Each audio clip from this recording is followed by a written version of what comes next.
Cuando llegué acá llegué con la ilusión de poder llegar al primer equipo, que era mi sueño. Nunca imaginé que iba a vivir todo lo que vino después, pero estoy feliz de todo lo que me pasó. Se dio así, me tocó venir a Barcelona, me tocó vivir todo lo que pasé, porque Dios lo quiso así y estoy agradecido.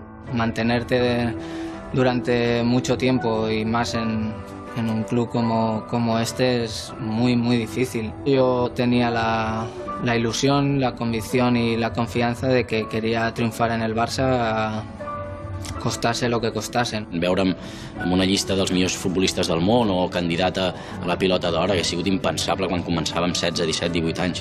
Era impensable. Hem superat totes les barreres o tots els somnis o pensaments que un ha tingut. Sí, sí.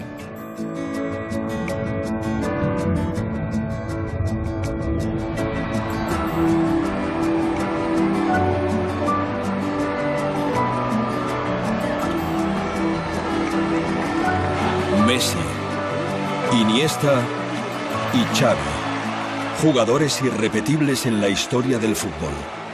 Nacieron con un balón en los pies, crecieron soñando con la gloria y consiguieron mucho más de lo que habían imaginado. Coincidieron en un equipo de leyenda cuando el fútbol se convirtió en el mayor espectáculo de deportes del planeta. El Barça tiene miles de socios, millones de seguidores y unos jugadores formados en un sistema de juego que ha revolucionado el fútbol mundial de los últimos tiempos.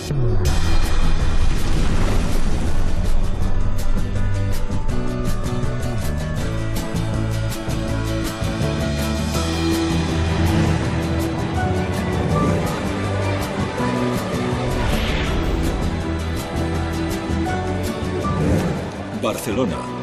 Una ciudad acogedora, vibrante, abierta al mundo desde hace siglos.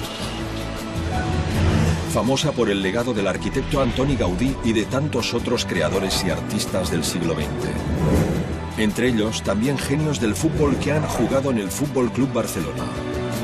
Ellos también han contribuido a aumentar la fama de la ciudad. Cada vez que hay partido en el estadio resuena la apasionante historia del club. Hoy es uno de los más célebres del mundo, pero mucha gente desconoce su verdadera historia. Se fundó en 1899. Curiosamente no lo hizo un catalán, sino un joven suizo de 22 años, Joan Gamper. Un enamorado de todos los deportes que abandonó el paisaje ordenado y tranquilo de su Suiza natal por la bulliciosa y emergente Barcelona en busca de un futuro mejor.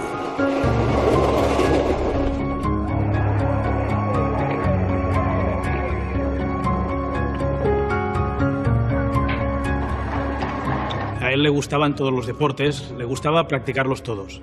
Se pone en contacto con otra gente, especialmente en un lugar que entonces era muy importante para estos contactos, que eran los pocos gimnasios que había en Barcelona y eran los lugares donde en esa época se encontraban los cuatro locos por el deporte, a quienes mucha gente veía como personajes un poco excéntricos.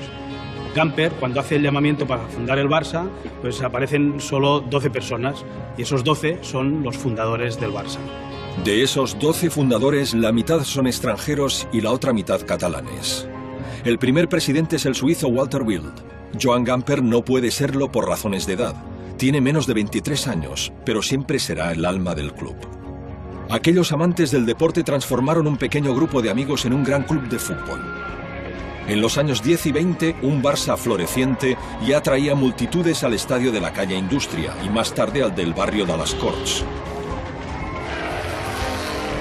El fútbol era el entretenimiento de moda. Como no había suficientes asientos, muchos aficionados se sentaban en los muros, dejando a la vista una retahíla de culos. Por ello, a los barcelonistas se les llamaba, y aún se les llama, culés. El fútbol se convertía en espectáculo, y los jugadores dejaban de ser amateurs para ser profesionales. Si antes pagaban para ser socios y jugar, ahora exigían cobrar. Un cambio doloroso para el alma amateur de Gamper. Gamper era un idealista a quien le habría gustado vivir en la Grecia clásica y participar en los juegos de la antigüedad, poniendo a prueba su resistencia física y mental. Entendía el deporte como una forma de educar en los valores de la amistad, el respeto y la competitividad. Valores difíciles de mantener en cualquier competición hoy en día. A pesar de todo, el Barça ha intentado mantener los ideales de su fundador, sobre todo en los últimos tiempos.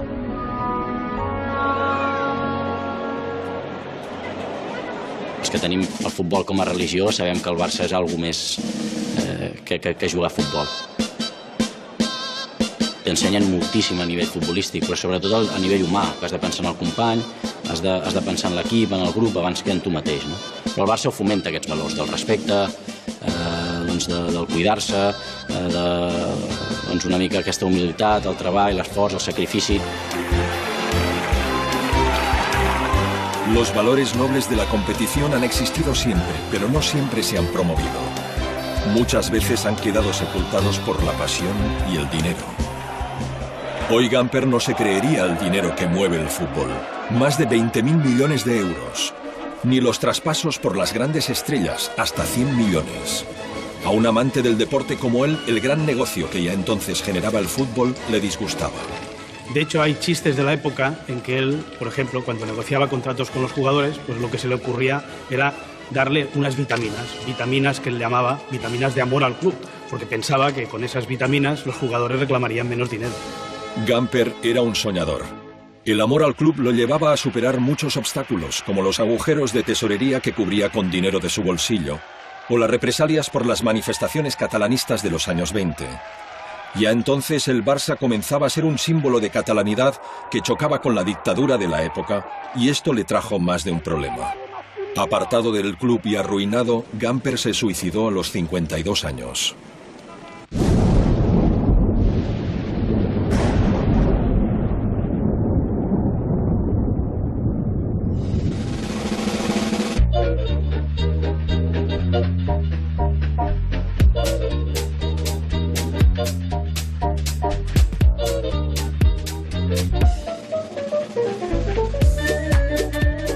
La crisis por el crack financiero del 29 había arruinado muchos clubes, pero no el Barça, que había arraigado con fuerza. Hasta entonces, el Fútbol Club Barcelona había vivido una época dorada, generando mitos populares como Samitier o el extraordinario Paulino Alcántara. El primer gran goleador del fútbol español con 357 goles. Lo llamaban el romperredes. La década de los 20 es... Bueno, se conoce como la primera edad de oro del Barça porque, de hecho, desde el año 19 hasta el 29 lo gana prácticamente todo. Que el palmarés que acumula en esos años es realmente impresionante. Esos éxitos van asociados también a unos nombres propios. Zamora, que debuta al mismo tiempo que Samitier, el gran nombre de la época, pero después llegarán otros, Sagi, Platko, o sea, nombres muy potentes en la historia del club.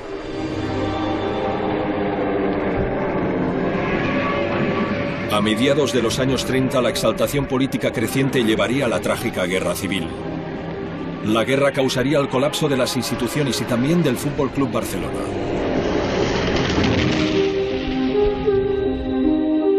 Como el Barça defendía el sentir mayoritario de los catalanes a favor de la democracia, de la identidad catalana y de la república, se convirtió en objetivo de la ira fascista.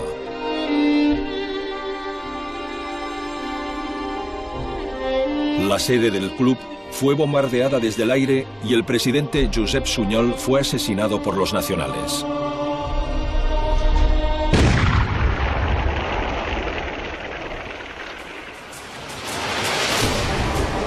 Al terminar la guerra, la dictadura del general Franco, que se mantendría 40 años en el poder, pasó factura.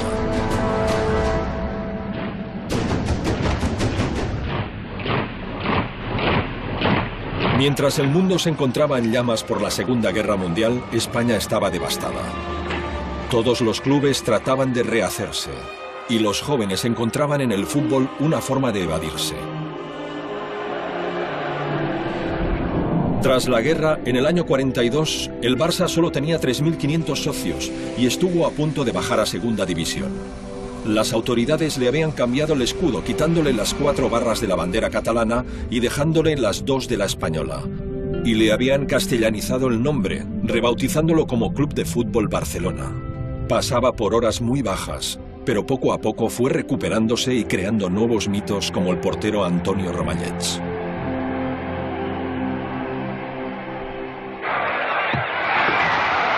Ningún jugador del Barça del siglo pasado puede compararse con Ladislao Kubala, un húngaro de padres eslovacos que había huido del régimen comunista y que soñaba con quedarse a vivir en España. Pasó la infancia jugando en las calles de Budapest, dotado de un gran talento y condición física que le harían triunfar. Fichó por el Barça en el año 50, empezando una nueva época dorada.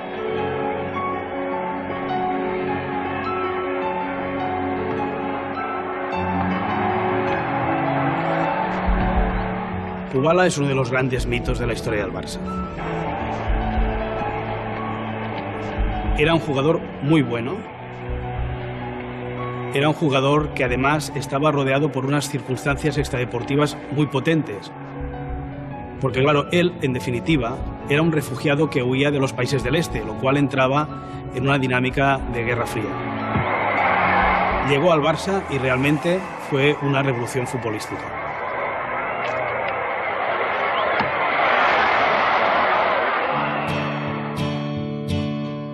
Una de las principales cosas que hace es que muestra al mundo cosas que no se habían visto. La gente iba al campo solo para poder ver a Kubala. Es el Barça de las 5 copas. Todos quieren jugar en el Barça. Kubala en los años 50 fue una de las personas que le dio al club una dimensión futbolística y social enorme. Además, todos los personajes más populares de la época querían tener alguna relación con Kubala. Kubala es un ídolo de masas que traspasa fronteras. Con él, el Barça se convierte en el mejor equipo de fútbol de la época, aumentando el número de socios de forma espectacular. Tanto que hay que proyectar un nuevo estadio, el Camp Nou, inaugurado en 1957 para 93.000 espectadores. El más grande de Europa. El Barça vive su mejor momento desde el final de la guerra. Hace el mejor fútbol, tiene el mejor jugador europeo y ahora fichará al mejor jugador americano, el argentino Alfredo Di Stéfano, propiedad del River Plate, aunque juega con el Millonarios de Bogotá. Con ambos cracks, el Barça no tendría rival, pero el Real Madrid, que llevaba 21 años sin ganar una liga, se interpuso en el fichaje. El conflicto duró meses. La Federación Española de Fútbol dictaminó que Di Stéfano terminase jugando un año en cada equipo, comenzando por el Real Madrid. Una solución humillante que el Barça no aceptó. Que la dictadura favoreciera al Real Madrid podría explicarse por la desconfianza hacia el Barça por su trayectoria catalanista. A partir de Di Stéfano, el Madrid construye su historia. O sea, la historia del Madrid, conocida mundialmente, es a partir de las 5 Copas de Europa que gana con Di Stéfano. No es de extrañar que este caso provocara un enorme sentimiento de agravio y malestar que aumentaría por los éxitos del Madrid y los fracasos del Barça en la década de los 60. Mientras el Barça se deprimía, el Real Madrid aprovechaba la sintonía de su directiva con el régimen y conquistaba hasta 5 Copas de Europa consecutivas, gracias a la brillante generación de futbolistas liderada por Di Stéfano.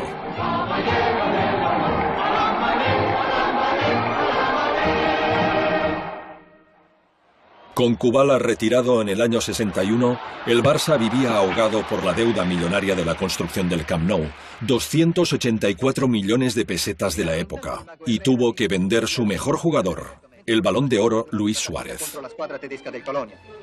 Entonces se entró en un periodo que, deportivamente hablando, es un periodo muy, pero que muy flojo. Son esos 14 años sin ninguna liga que se explican no solo por algunas decisiones más o menos acertadas a la hora de fichar, sino sobre todo porque no hay capacidad económica. El eterno rival es quien lo gana todo. Que tú sabes que en origen hay algunos favores estatales, pero que no justifican tus errores. Pero claro, esta dinámica se junta todo y entonces tantos años de penuria se va creando cierto victimismo también en muchos momentos.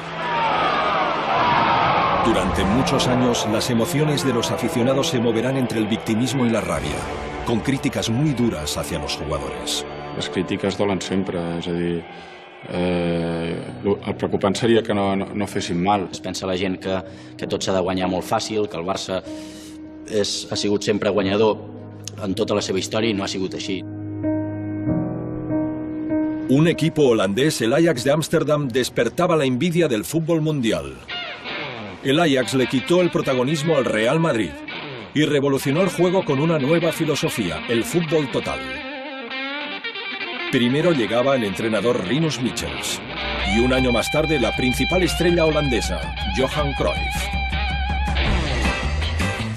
Creó una expectación nueva y comenzamos a perfeccionar ese tipo de fútbol que venía de Holanda, que Rinus Michels ya había traído y que estaba incorporando aquí con ese fútbol total. Que todos arrancábamos, todos salíamos, todos presionábamos, y fue con Cruyff que se acabó de redondear el sistema. Fue el año en que arrasamos.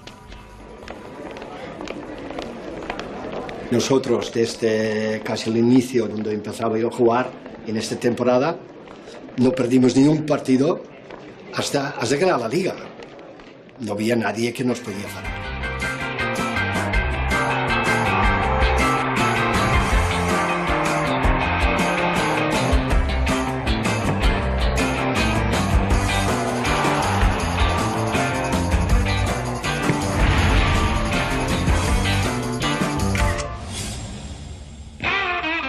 Cabeza sabía hacerlo, pero tampoco del otro mundo. Entonces he hecho un giro y un salto y hay que tener la suerte de tocarlo bien y que entra. Va al Futbol Club Barcelona, Mora, Rifé, Torres, Costas de la Cruz, Juan Carlos Reixac, Asensio y Cruyff, Sotini Marcial.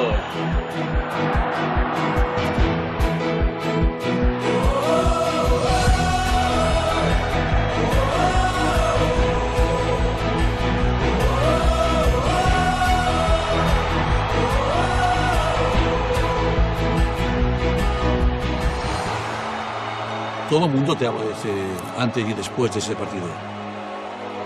Está muy claro, era un momento especial. Era después de 14 años. Creo que fue un golpe total en todos los aspectos. El año 74 fue mágico para el Barça. 0-5 en Madrid y título de Liga. Un gran golpe que aumentaba la autoestima del Barça. Era la revancha. Hasta entonces, los culés estaban acomplejados por un Madrid todopoderoso mimado por el régimen. Creo que el Barça sí es más que un club. Me refiero, obviamente, a que te das cuenta de la historia. Te das cuenta de que era un lugar donde, de alguna forma, si hablaban en su lengua durante el franquismo y en las manifestaciones, se escuchaban historias de gente que iba a prisión por hablar en catalán. Tuve la sensación de que el Barça era de algún modo la representación de Cataluña ante el resto de España, en particular ante el Real Madrid de Franco, y de ahí esta gran rivalidad.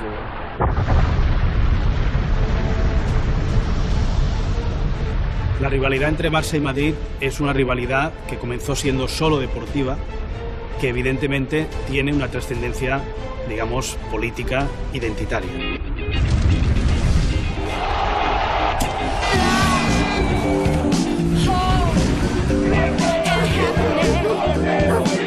En los años 80 y 90, una minoría de aficionados radicales de ambos clubes causaron muchos problemas dentro y fuera de los estadios.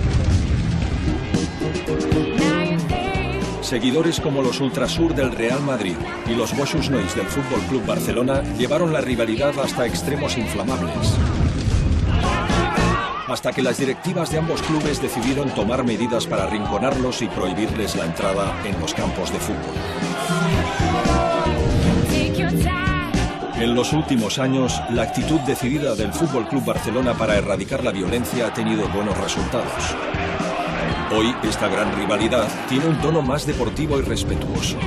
No, crec que sempre ha sigut una rivalitat esportiva molt forta entre dos equips que són guanyadors i que volen guanyar i que volen sempre estar a dalt de tot. Ha sigut històricament sempre així i no crec que mai canvi. No seria tot tan passional ni seríem potser tan culers com ho som.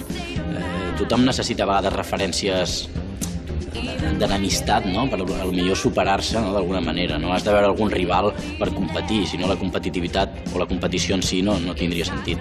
Per això doncs, que el Madrid és un gran rival històric del Barça, evidentment.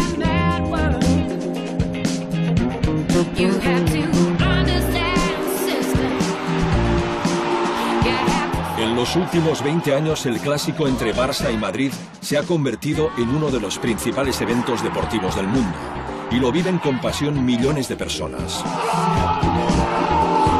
Una rivalidad que propaga y beneficia tanto el espectáculo del fútbol como la popularidad de ambos clubes.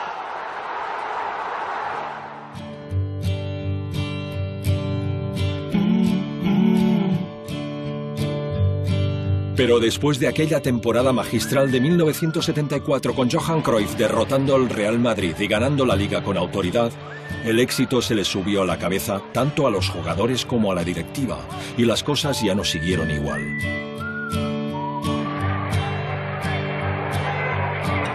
La estrella de Johan Cruyff en el terreno de juego fue apagándose hasta el momento de su marcha en el año 78. Pero tanto él como el entrenador Rinus Michels ya habían impregnado al Barça con una nueva personalidad.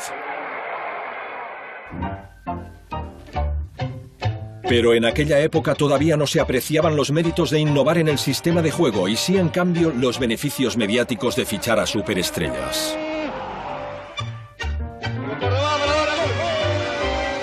Tras la experiencia de Cruyff en 1982, el Barça buscó a un nuevo crack mundial.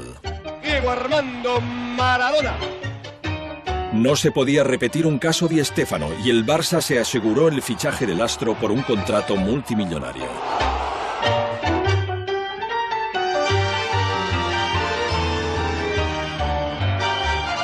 Ver a Maradona era un espectáculo en sí mismo. Creo que se equivocó al no integrarse en la sociedad catalana. Convirtió su casa en un muro, como una pared, en que teóricamente vivía como si aún viviese en Argentina y no como si viviese en Barcelona. Todo su círculo de amigos, toda su gente eran argentinos. Incluso su agente, Zisterpiller, tenía una forma muy particular de hacer. Pienso que esta dificultad en integrarse hizo que de algún modo encontrase consuelo o buscase refugio, por ejemplo, en el sexo, en la droga, en cosas poco comunes, por decirlo de algún modo. Pero creo que lo hizo por una cuestión de necesidad.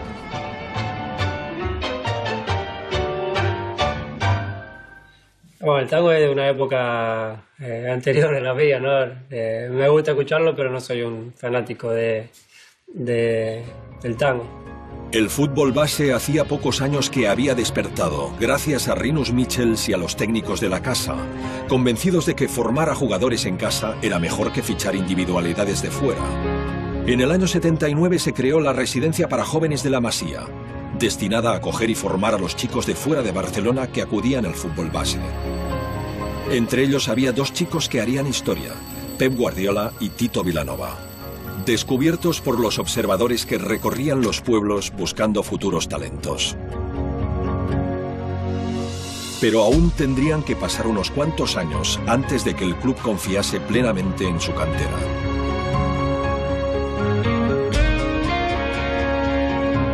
Se seguía apostando por grandes fichajes, algunos problemáticos por su carácter, como el alemán Bernd Schuster. Con él, en 1985 el Barça volvía a ganar una liga tras 11 años de sequía, y un año después volvía a disputar una final de Copa de Europa. Habían pasado 25 años desde la última vez. Todo el mundo daba la victoria por hecha, pero el partido tenía que disputarse y el rival, el Steaua de Bucarest, se le atragantó al Barça con una defensa numantina. Al final, empate a 0 y una trágica tanda de penaltis.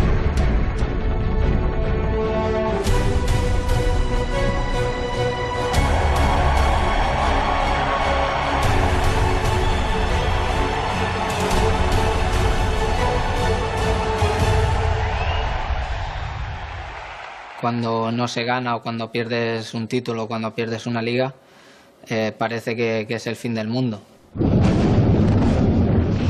La amargura de esa derrota duró 2 años en los que el Barça no ganó nada.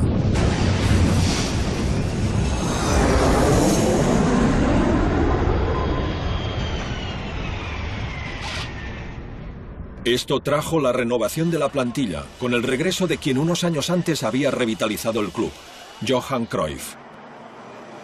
Pero ahora como entrenador. Y al llegar lo tuvo claro. Hacía falta recuperar el fútbol total, revisado y mejorado. Y sobre todo que el club abandonase el victimismo. El Barcelona, ¿qué quiere? Que quiere ser el mejor. Entonces, si tú quieres ser el mejor, hay que portarse como el mejor. Si no, no tiene sentido. No puedes ir de víctima y ser el mejor. Es imposible. Por lo tanto, en todos los sentidos hay que intentar demandar. Y mandar en el fútbol es que tener la pelota. Bueno, era en este momento una revolución que en mi juicio no era una revolución. Solo necesitábamos gente que podía hacer esto. Cruyff puso en práctica el ejercicio del rondo en los entrenos. El rondo estimula la técnica del jugador para evitar perder el balón cuando lo tiene y para robarlo cuando está en medio del círculo. Rondo, bueno, inventarlo. Yo siempre he jugado rondo porque odiaba correr. Y ahí sí nació. Cruyff fue un gran entrenador y tenía un increíble conocimiento del juego y de cómo mejorarlo, tanto tácticamente como individualmente, y analizaba mucho cómo crear espacios cuando tienes la pelota. Cuando su equipo atacaba, ensanchaba el campo de juego tanto como podía, y cuando defendía lo volvía más pequeño. Sus entrenamientos trataban sobre todo de posesión, manteniendo el balón, creando espacio para ti mismo. Era brillante. ¿Primero buscamos al atleta y luego lo hacemos futbolista? No. Esto nosotros lo cambiamos, nosotros buscamos primero al futbolista y luego, si podemos, lo hacemos atleta. ¿Comprendes? A partir de aquí es cuando el Barça empieza a funcionar y ya empieza a salir gente que físicamente no son superdotados, pero que saben jugar al fútbol. Uno de los jóvenes que sabe jugar al fútbol con más inteligencia que fuerza física es Pep Guardiola, en la Masía desde los 13 años. Cuando Johan Cruyff lo hace debutar en el primer equipo tiene 19. Para los chicos del fútbol base, Pep se convierte en un ejemplo a seguir. Había otros jugadores clave. Desde Ronald Koeman, un jugador con un toque de balón magistral, a José Mari Vaquero, el batallador que empujaba las jugadas de ataque, o Michael Laudrup, el arte en el regate personificado, o también el eléctrico y potente Hristo Stoichkov, o Romario, el mago brasileño del gol. Todos tenían una técnica envidiable y Cruyff consiguió que la pusiesen al servicio de una idea revolucionaria. Técnica antes que fuerza, juego de equipo antes que acciones individuales. Tocar y tocar para crear espacios con los que sorprender al rival. Ganaron la Liga Española en el año 91 y en el 92 se plantaban en la final de Copa de Europa, enamorando la afición. Pero antes de jugarse despertaban los fantasmas de la final perdida de Sevilla. La responsabilidad de los jugadores era enorme. En este final, lógicamente, de todo rodea Barcelona y de víctima, a ver si nos pasa, a ver si perdemos, a ver no sé qué. Entonces he dicho esta frase, digo, no sé cuántas veces que vas a jugar, pero disfruta y sigue riendo y sale riendo igual al resultado.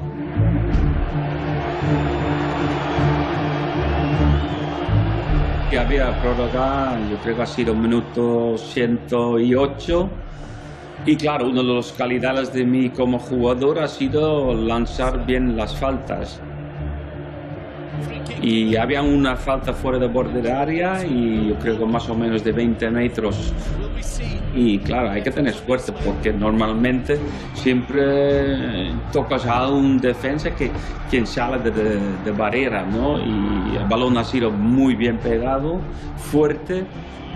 Banda esquina de portero, pero sorprendido por la velocidad del balón.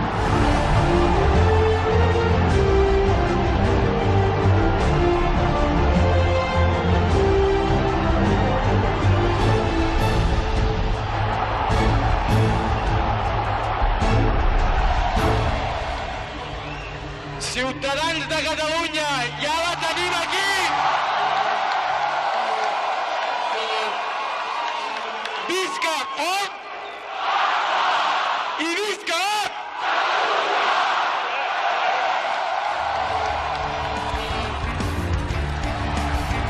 El Fútbol Club Barcelona había abandonado el fatalismo. Tenía un equipo de ensueño. Pasaba a ser un club reconocido y admirado mundialmente. 2 meses más tarde, el nombre de Barcelona se amplificaba en todos los rincones del mundo con unos extraordinarios Juegos Olímpicos.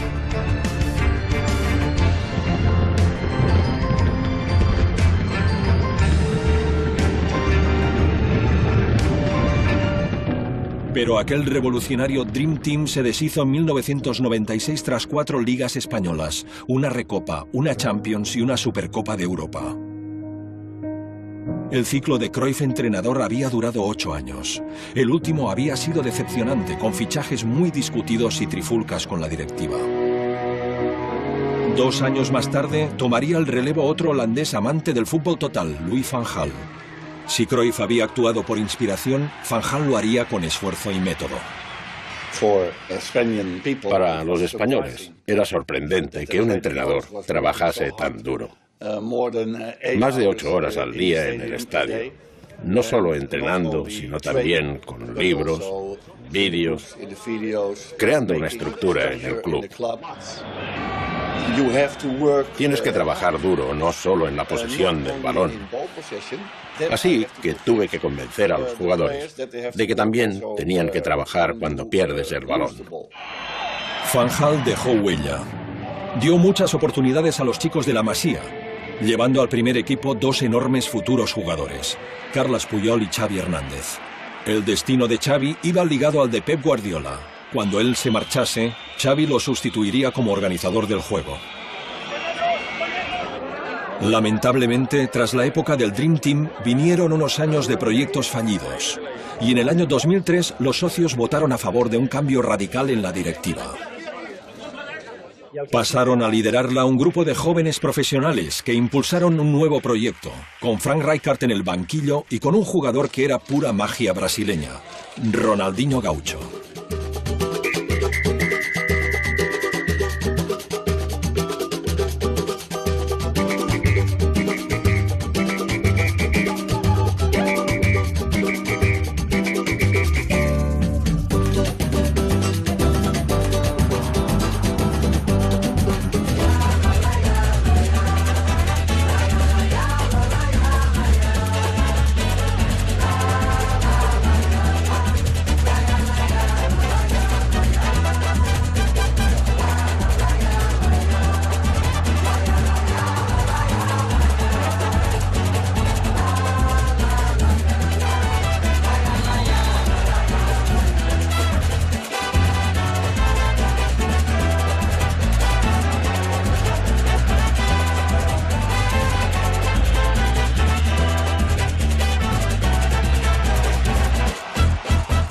Veies el camp ple, la gent començava un altre cop a tenir samarretes del Barça pel carrer. Un futbolista màgic, capaç de fer coses que no havíem vist a ningú en la història del futbol. Va fer unes coses, unes virgueries, uns regats, uns driblings que feia a banda, que feia que la gent es posés d'empeu. La seva aureola positiva, amb aquella rialla, amb aquell somriure, contagiava moltíssima gent. Su sonrisa contagió a todo el mundo, tanto a los jugadores de fuera como a los de la Masía. Y despertaba de su timidez a un chaval bajito e introvertido de 17 años que pronto se convertiría en el mejor jugador del mundo, Leo Messi.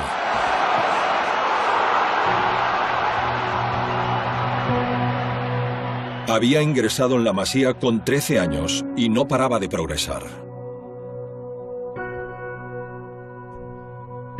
Leo es un chico que llega y es introvertido, es reservado. De hecho, no puede jugar. El club lo está ayudando a nivel médico para que pueda dar el estirón. Tiene a su familia en Argentina. O sea, en el fondo, es un chico vulnerable. Y si no tiene el entorno de los hermanos, ni de su madre cerca, lo normal es que realmente le cueste. Sí, fue duro porque fue un cambio muy grande. Yo tenía 13 años, dejaba toda mi familia, mis amigos, mi país. Y la verdad que fue difícil. Tuve la suerte de caer en el Barcelona, en caer en la Masía, en un vestuario de chico espectacular, donde me trataron desde el primer día muy bien. Iba a la escuela con ellos, con los chicos de la Masía, pasaba todo el día con ellos prácticamente y eso se hacía más fácil. Él luchó, se esforzó y aquí es donde realmente ha tenido éxito. El éxito de buscar, de soñar. ¿Y por qué no soñar un chaval de 12 o 13 años por mucho que esté sin su familia?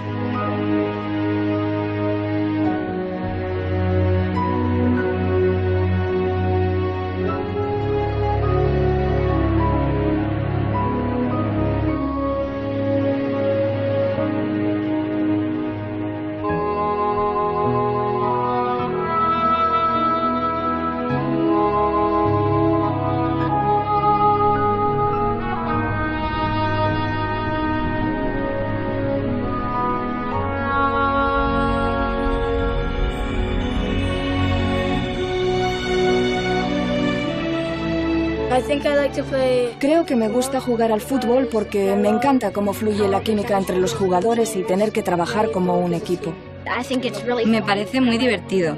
Me gusta el movimiento y creo que soy bueno en esto. Es por eso que estoy aquí. Hacen buenos pases, no regatean, toman espacios, tienen oportunidades, las aprovechan, lo hacen lo mejor posible. Me gusta cómo el Barça pasa la pelota, cómo hacen las jugadas, y sé que son un gran equipo.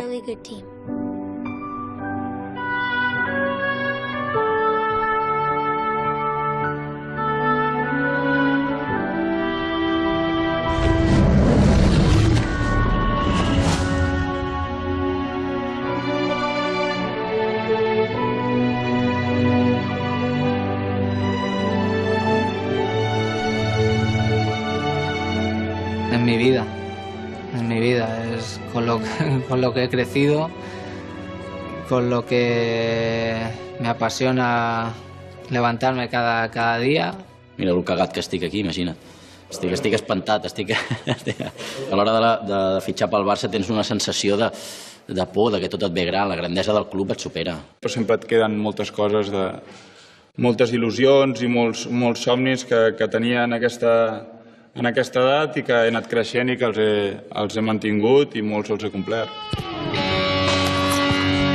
Recuerda mi nombre, Leo Messi.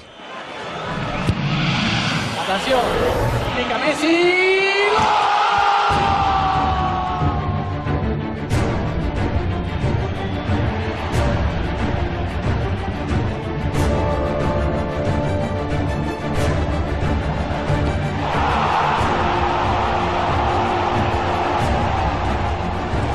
Lionel Messi.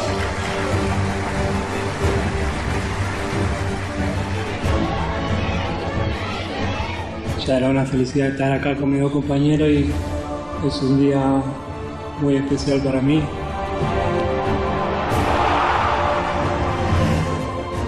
Messi creció en la mejor escuela de fútbol del mundo y cuando estuvo preparado para saltar al primer equipo lo hizo de forma brillante.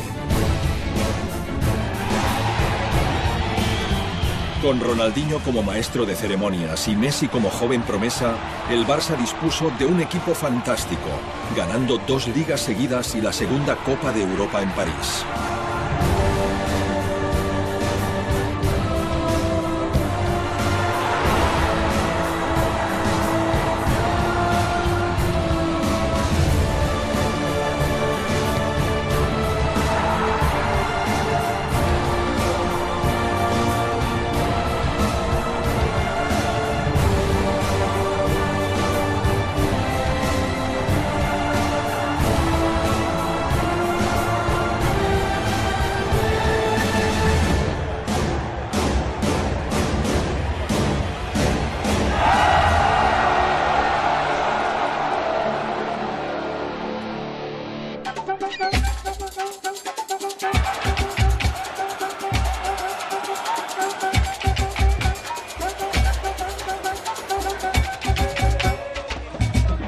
Pero después de 3 años envidiables, el juego no fluía como antes. La prensa publicó informaciones del astro brasileño disfrutando de la noche, faltando a los entrenos y echando tripa. Tras tocar el cielo en París, vino la resaca, y Frank Rijkaard se vio impotente para cambiarlo. Al finalizar la temporada 2007-2008, la directiva despidió a Ronaldinho y a Frank Rijkaard.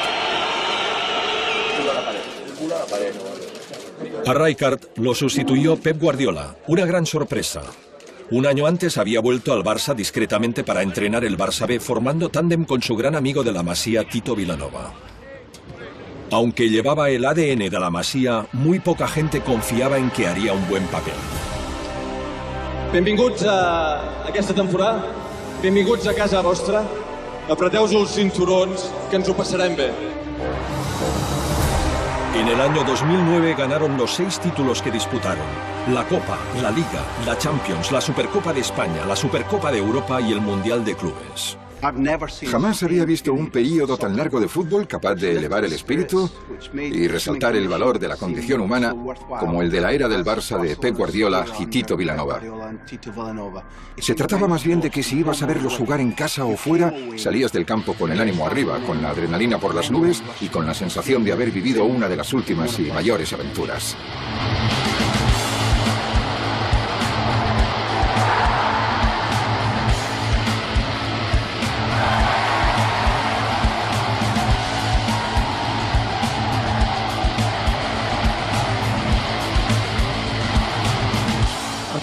No creo que haya ninguna duda de que, durante un tiempo, el Barça fue el mejor equipo y hacía el mejor fútbol del planeta. Los años de Guardiola, cuando aparecieron Messi, Xavi, Iniesta, Piqué y tantos grandes jugadores. El Barça mantenía ese estilo único que Guardiola creó de algún modo, con una fuerte presión, una rápida presión durante varios segundos, siendo capaces de mantener la pelota. El tiki-taka. Así fue como evolucionó el juego.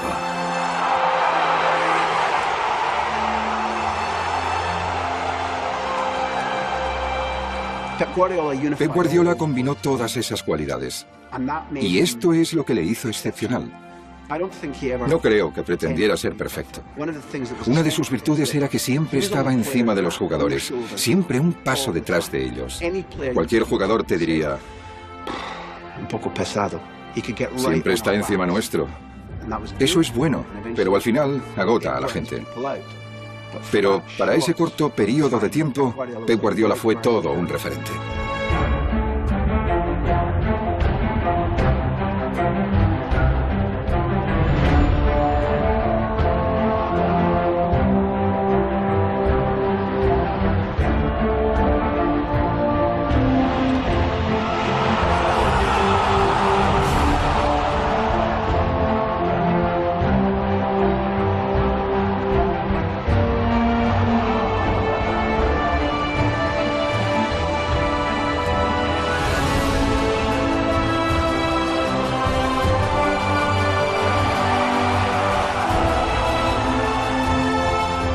Con Guardiola el Barça vivía un sueño esplendoroso.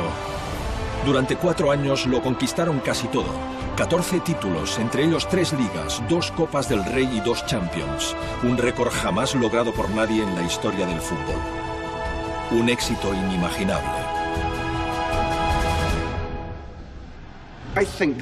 Creo que si ahora miramos atrás para intentar identificar a un director de orquesta, un genio, si lo reducimos al entrenador, te olvidas de la creatividad constante de Xavi Hernández. Te olvidas de que probablemente en un extremo de la máquina había un diamante pulido llamado Leo Messi, que hizo cosas de forma individual que la mayoría de nosotros nunca había visto antes.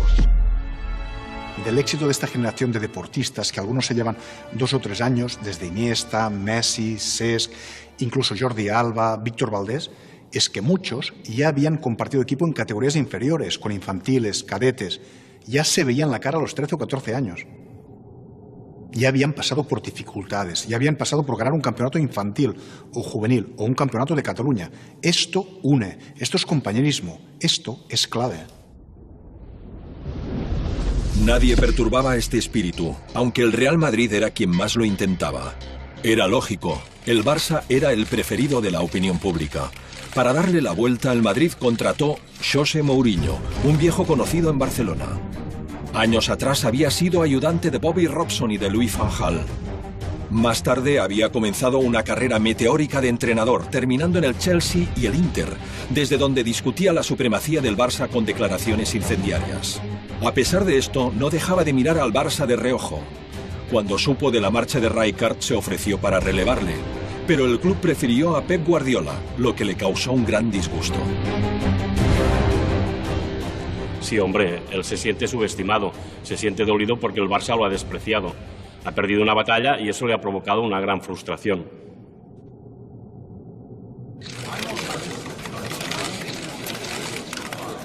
El Madrid ficha a Mourinho para acabar con el Barça, no para ser más Madrid. Es decir, yo creo que esta es la gran contradicción del Madrid. El Madrid ve que no sabe cómo parar el crecimiento del Barça y ficha al que cree que tiene la fórmula para acabar con el Barça. Mourinho utiliza la provocación para agitar y desestabilizar al Barça. Con él en el banquillo los clásicos se calientan y sueltan chispas. La tensión hasta se palpa en el césped. Los jugadores del Madrid salían al campo a destruir el juego del Barça con golpes y provocaciones.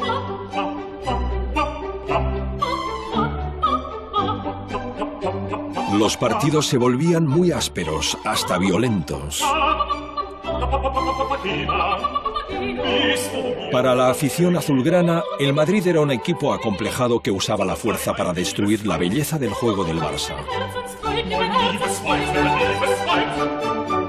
Para los culés, Guardiola era Mozart y Mourinho, el envidioso Salieri.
Creo que los estilos opuestos de Guardiola y Mourinho han sido una de las grandes fascinaciones de la era moderna del fútbol.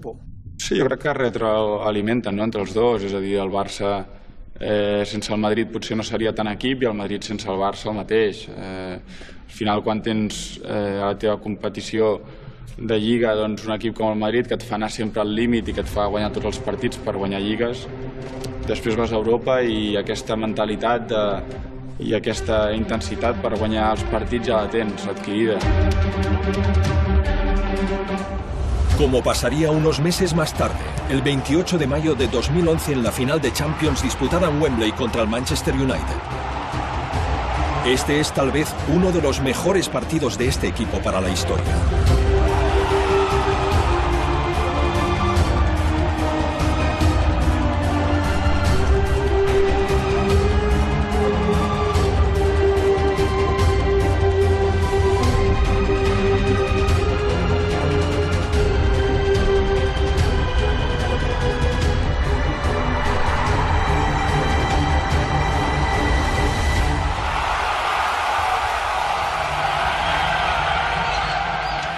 Pero Guardiola, el gran motivador, la persona que hacía funcionar el engranaje, luchaba contra todo, incluso contra su autoexigencia. Su pasional dedicación al trabajo intentando estar en todo, controlándolo todo, lo agotaba física y mentalmente. Yo creo que todos acabaron hasta las narices de Guardiola porque era muy exigente. Es decir, la dieta, los entrenos, la preparación de los partidos, esta cultura de la autoexigencia llega a un punto en que es insoportable. Al final de la cuarta temporada y en contra del sentir de todos, Guardiola tomó la decisión de dejar el Fútbol Club Barcelona, causando una profunda conmoción. Hay mucho que aprender de él. Los valores que su fútbol conllevaba, el valor que su trabajo conllevaba, fue la creatividad, la audacia, la filosofía, la inteligencia, el estilo, la pasión, la victoria. ¿Qué más se puede pedir en el fútbol? Pero el fútbol rudo del pasado difícilmente volverá. El Barça de la era Guardiola exportó su idea de juego por todo el mundo y fue copiada y adaptada por muchos, comenzando por la selección española que conquistó 2 Eurocopas consecutivas y la Copa del Mundo de 2010 gracias a la incorporación de una mayoría de jugadores del Barça. Guardiola se iba tras ser premiado como mejor entrenador del mundo. Lo sucedió su amigo de los años de la Masía, Tito Vilanova. El estilo de juego creado por Cruyff y mejorado por Guardiola pasaba a buenas manos. Tito había sido su mano derecha, ejerciendo un papel mucho más importante que el de un segundo entrenador. Aceptó el reto, hacía realidad el mayor de sus sueños. Lo hizo estupendamente bien. Llevó al equipo a lograr el récord de los 100 puntos en la Liga Española. El Barça se mantenía en pie, con las virtudes intactas. Pero él, en cambio, sufría el enfriamiento de su larga amistad con Pep Guardiola, pero, mucho peor aún, una enfermedad mortal que ya no lo abandonaría. El cáncer siempre es una metáfora dramática de la derrota, del fracaso de las ilusiones.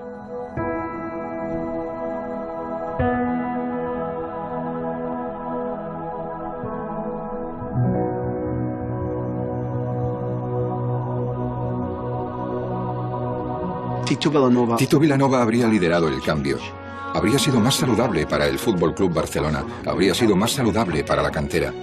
Pero ha sido una gran pérdida para el Barça, una gran pérdida. Alguien dijo que con la muerte de Tito se terminó un ciclo. Pero no, el sol se levanta y se pone cada día. Acaba un ciclo que ya empieza otro. Y todo forma parte de una continuidad, de una evolución a partir de un primer sol. El primero se levantó con Gamper, un apasionado del deporte, un auténtico soñador. Pero luego vinieron otros que brillarían aún más.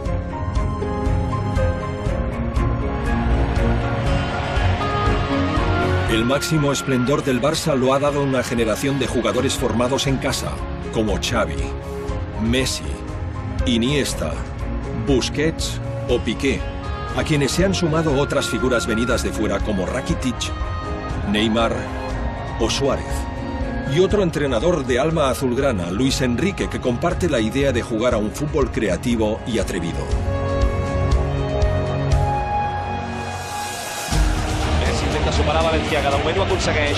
Li surt el tall, Benyat també se'n surt. Continua Messi, gran jugada, continua Messi. Entra dins l'àrea, encara Messi, encara Messi!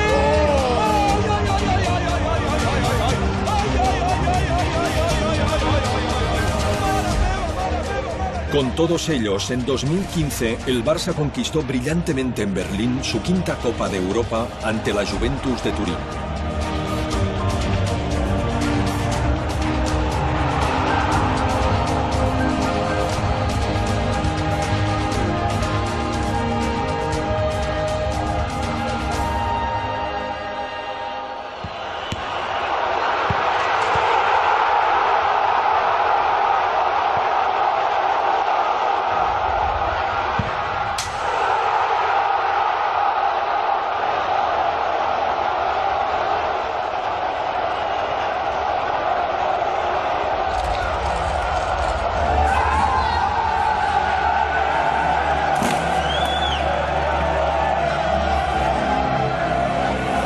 Unos días antes había ganado también la 27ª Copa del Rey y la 23ª Liga Española.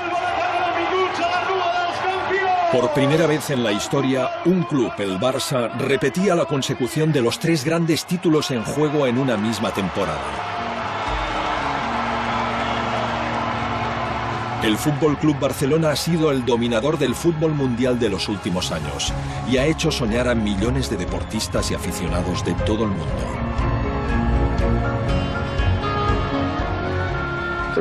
La razón por la cual el Barça es lo que es no es por Cruyff, ni por Guardiola, ni por Messi, ni por Neymar, ni por los grandes jugadores del pasado, sino por el club. Y tiene que ver con los sentimientos inherentes al club.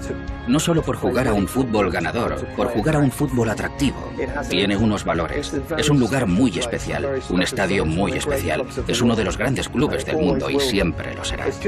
Ha sido un plus maravilloso que en los últimos 20 años haya cosechado grandes éxitos, con grandes entrenadores y jugadores maravillosos. Ha sido un regalo para los ojos. Pero realmente es el corazón del club lo que importa. Se trata de los hinchas, los culés. Se trata de la gente que vive por el Fútbol Club Barcelona.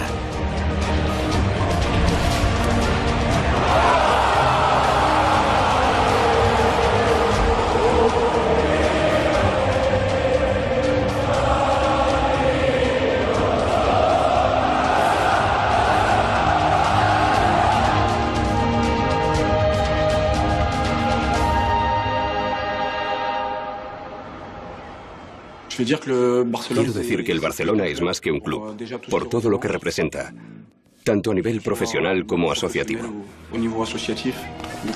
El club intenta implantarse en todo el mundo para dejar marca. La forma de ver las cosas, la forma de educar, la forma de jugar al fútbol. Intentar poner algo de Cataluña por todo el mundo, para que la gente pueda sentir también desde fuera cómo son aquí las cosas. Es por esto que el Barça es grande y seguirá siendo más que un club.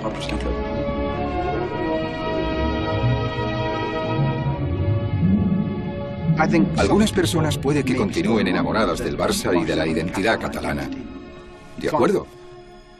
Pero sobre todo, lo que la era moderna del Barça ha hecho es enseñar a los niños y a los entrenadores que el fútbol puede ser diferente, que el fútbol no es cosa de altura, fuerza o velocidad. Se trata de inteligencia, riesgo, técnica, osadía y posesión del balón. Tomando distancia, no se trata ahora de la identidad catalana o del Mesc Club. Se trata de gente diciendo, quiero jugar así, quiero que mi hijo juegue así, quiero ganar así.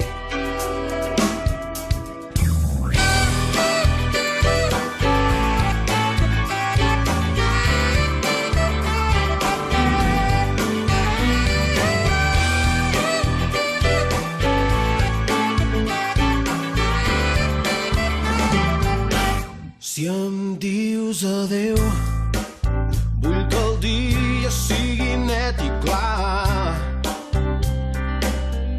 que cap ocell trenqui l'harmonia del seu cant,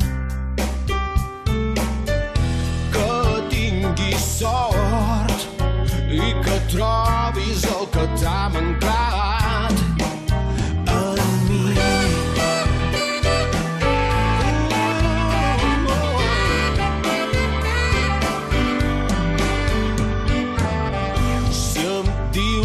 Vull que el sol faci el dia molt més llarg